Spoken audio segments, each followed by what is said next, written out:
धन्यवाद माननीय मुख्यमंत्री श्री देवेंद्रजी फडणवीस सर. मला वाटतं त्यांच्या आजच्या खूप व्यस्त शेड्यूलमधून सुद्धा त्यांनी वेळ काढून या ठिकाणी आज उपस्थिती लावली आहे आणि त्यांनी अत्यंत अभ्यासपूर्ण असं मनोगत आपल्यापर्यंत व्यक्त केलं.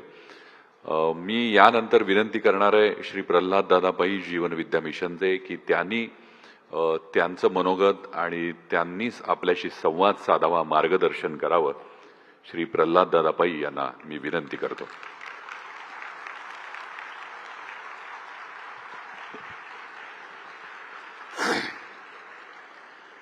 सर्वप्रथम इथे जे 21 संतांचे या पादुका आहेत त्यांना मी नमन करतो. तसेच माझे वडील सद्गुरू श्री वामनराव पै, माझी आई यांना मी वंदन करतो. व्यासपीठावर आपले माननीय मुख्यमंत्री साहेब, पवार साहेब यांना माझं वंदन. तसंच समोर जमलेले सर्व उपस्थितांना माझं वंदन.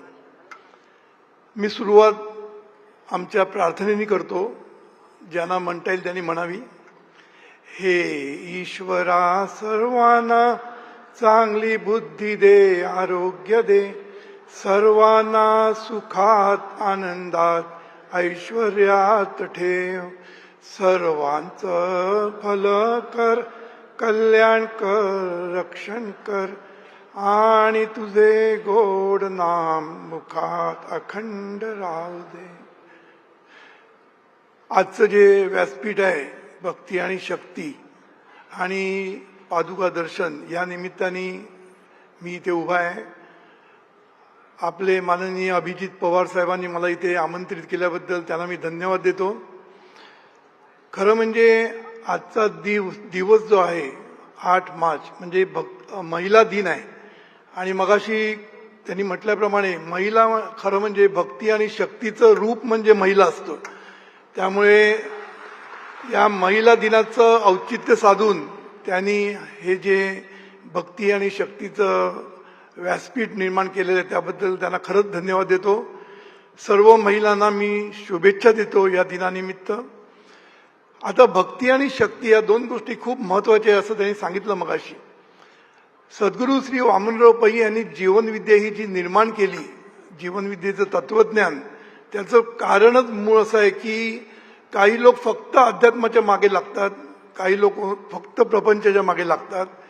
प्रपंच आणि परमार्थ किंवा भक्ती आणि शक्ती यांचं समन्वय साधणं हे खूप गरजेचं असतं. आणि सद्गुरूंनी ही जी जीवनविद्या निर्माण केली याचा हे व्यासपीठ म्हणजेच जीवनविद्या मिशन आहे, लक्षात ठेवायचं.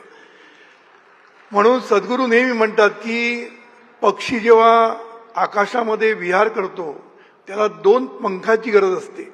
एका पंखाने तो विहार करू शकत नाही, उडू शकत नाही. तसं माणसाला पण जीवनामध्ये जर आनंदाने, सुखाने, समृद्धीने जर विहार करायचा असेल तर त्याला पण 2 पंखाची गरज असते. आणि हे 2 पंख म्हणजे भक्ती आणि शक्ती, प्रपंच आणि परमार्थ, ईश्वर आणि ऐश्वर्य, विकास आणि विवेक या दोन्ही पंखाची गरज असते. त्यामुळे एका पंखाने आपण उडायचा जे प्रयत्न करतात ते आपटतात. म्हणून आपल्याला कुठल्याही गोष्टी करायच्या असतील तर भक्तीचे संस्कार होणं खूप गरजेचं असतं. आणि आपण आता इथे पादुकांचं दर्शन घेणार आहोत. आता सद्गुरू नेहमी म्हणतात की दर्शन